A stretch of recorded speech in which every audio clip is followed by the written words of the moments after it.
there's a lot of people that are missing, and there's a lot of this same hashtag same old stuff, if you will. I as far as No Mercy goes, did any matches really stick out to you? I mean, Reigns and Cena was good. It was okay. Well, the tag match I think was probably the best one on the show that most people seem to think of. Of course, Cesaro busting his own teeth out of his mouth and then wrestling for like 12 minutes on the slingshot spot. So that match had a lot of cool stuff in it. Yeah, I really like that match. The powerbomb. Yeah, the powerbomb off the rope onto Rollins was really good. That was probably the best match. The Cena-Roman match was also good. I thought it started slow and got better as it went along. The women's match was probably better than I expected it would be, I would say, given all the people involved. Nia took a crazy sunset flip powerbomb bump, or powerbomb from the apron. She sold out like a champ. That was the first time I've seen her really, take a big bump like that. I thought she really shined in that match, and so did Emma. Got a lot of offense in, which was nice. It wasn't the same, the same usual kind of Bayley Sasha thing over and over and over again. So that was a good match. Back to the Cena match. I mean, really with the 4 AAs to Roman Reigns kicking out of come on, that was overkill. Cena hit this super duper AA from the top rope. I was just like that was a very, very WWE style, match, and I think they had so many false finishes because that's, I don't know. The attitude adjustment has been a weak finisher for a very, very long time, and it takes more than one to put somebody down. But for four times in that match, and Roman's going to kick out of all of them, I didn't really like that. Yeah, I think they're just their only direction seems to be Roman and Brock long term. So all these things that they do, in that match, and then the Brock and the Braun match, which was the main event, it's all really designed, or seemingly designed, to get to where that point down the road. So things like Roman kicking out of a ton of Cena's finishers and nobody kicking out of Brock's finisher anymore.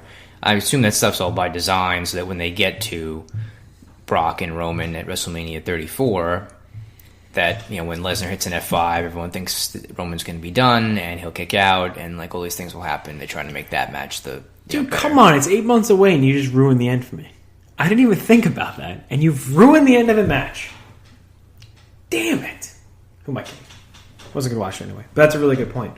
What did you think about the Braun Strowman Brock Lesnar match? I mean, I think like everyone else seems to think, it was a little bit disappointing.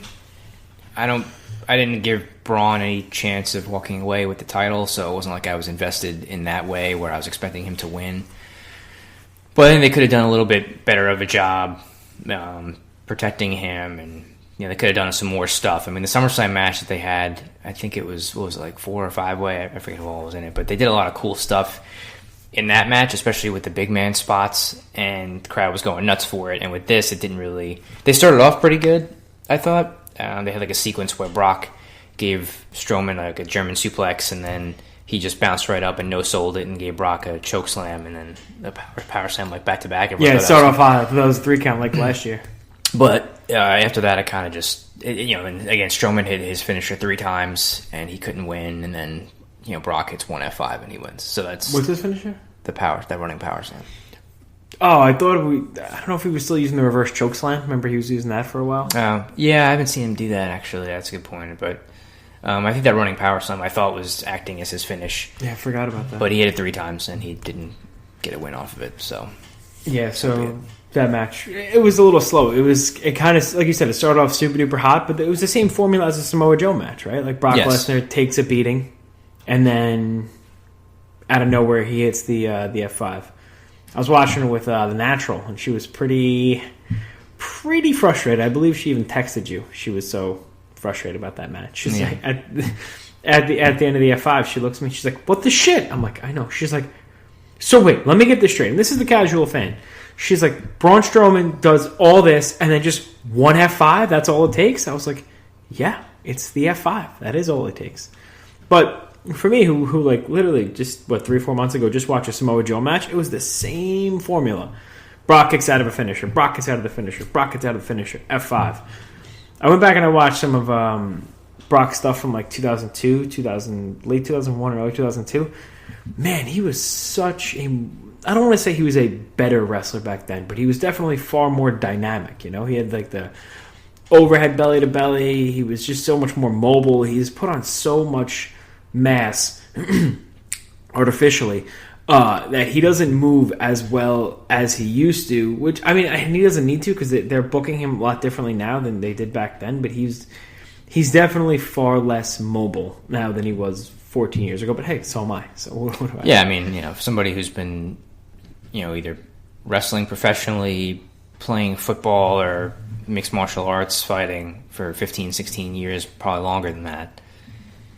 From the year he's 38 now, I think, or back that when he 2002 when he debuted on the main roster, right? He was like 22, 23. So, it stands to reason, I guess, that he would not be able to be moving as quickly as he was 15, 16 years ago. Without I'm not expecting him to do a shooting star press, but just the way he almost lumbers around the ring. He's very I don't know. His body just changed a lot since then. I mean, I guess he's a different worker than he was back then, but I also think they book him much more slowly, much more plodding, and he's kind of made just to take a beating. He's not like the kind of champion to me that should be taking a beating and then hitting his finish out of nowhere, I understand you want to make Braun look very strong, you want to make Samoa Joe look very strong, but Brock Lesnar is the beast incarnate, not the guy that hits that gets beat up for 20 minutes and hits a finisher and leaves the ring. So I think I guess it's been working for them, and if it worked in the Samoa Joe match, I hope Samoa Joe. I just saw he said he's going to come back soon, or he's on his way back soon. I think that would be a nice injection into the title picture. Yeah, I mean, again, with Brock, it's much different now. Right? He's not when you're looking at 2002 to 2004, which was his short run on the main roster. He was there every week, right? He was he was wrestling at least once or twice a week. He was doing all pay-per-views. He was the champion. Now he's a special attraction, right? So he comes in, does a few pay-per-views a year, right? Does a certain amount of Raws to build up to that. So, it's just a very different, way of booking him. That's what it is today. So versus back then. So he was more of like he was a mat wrestler, he was a grappler, he had the college, championships, whatever it was, and then, since then he's done a lot of stuff, right? He left, he, achieved everything that he achieved in UFC. He's now come back. He's done a bunch of stuff here. He's been the champion a couple times again, but he's not going to be there every week doing matches on Raw or SmackDown or whatever it is. So he's just a special attraction. He's going to wrestle these short sprints probably, which is what they want him to do, rather than work like a 25 minute match every time out. It's just how they're doing it these days, I guess, versus back then. It's just kind of a different animal. Yeah. Oh, animal. Well, it was Batista, right? Yeah. I kind of miss Batista. Him and his blue. Remember that? The blue sleeves. Bootista, am I right? Something else that came out earlier this week. I don't know if anybody saw this. The Evolve Wrestling, the head booker, Gabe Sapolsky. Somebody from Evolve leaked an email that he... And Evolve works kind of hand-in-hand with NXT. They're almost like I don't want to say like a feeder system, but they kind of are. William Regal has a hand in Evolve. So... Before their event last weekend, Gabe sent out an email to everybody that was wrestling on the card, and somebody leaked the email, which at the end of the day is kind of a douche move, right? I would think so. Yeah. And here are a couple of things that Gabe said in his email to the talents.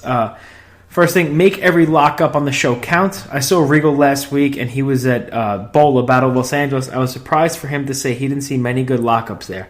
Honestly, he said he barely saw one good lockup. That was one thing.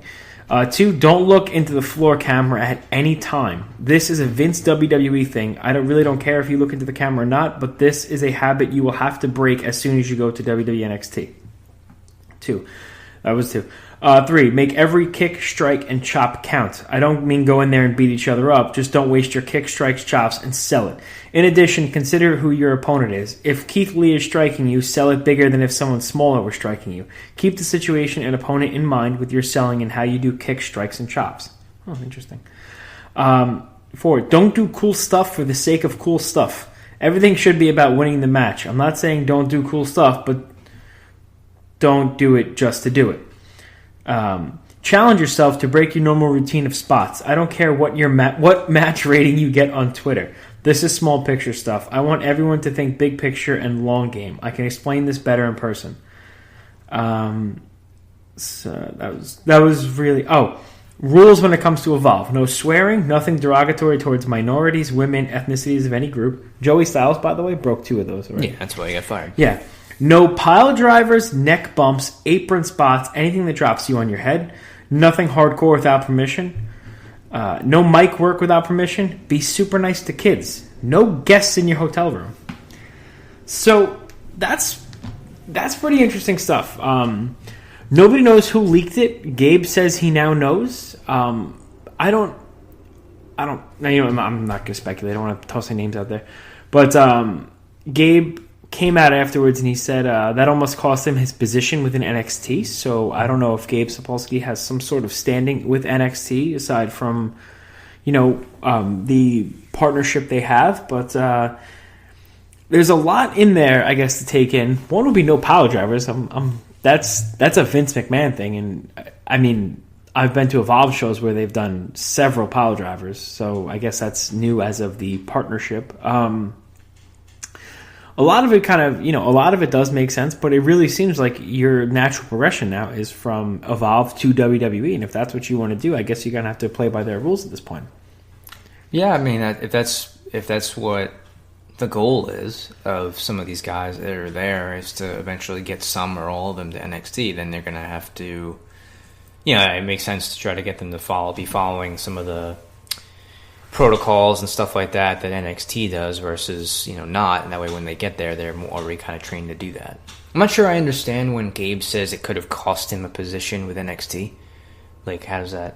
I'm sure they know he's doing this because it's under probably their direction or something to say, okay, these are the things we want your wrestlers to do or not do. Right. So so he's just reminding them of that. So I don't know why that would cost him his role if like NXT found out that he was enforcing their policies. Like, I don't get that. Yeah, I think it's more of I'm upset that somebody leaked this and I'm going to make it sound bad kind of thing to me. That's what it sounds to me. And I understand where it's coming from. I'd be pretty tight too if somebody that I try. Obviously, he said he's been doing this for like 16 years. He's been sending emails like this for the shows back to ECW. So I would be pretty upset too if somebody leaked that because I think this is it's kind of private stuff. I mean, I'm sure there's probably some kind of clause that says you can't do that too. But I don't know. I don't know where. The other thing it saw on that email was it said there's going to be a transitional period for Evolve, and now they're focusing only on in-the-ring stuff, and they're not focusing on character development. That was another part of the email which I didn't read, which is interesting to me, but it seems like I wonder if the in-the-ring stuff is to prepare you to get over your match and your style in a WWE style match as opposed to the traditional Evolve style matches.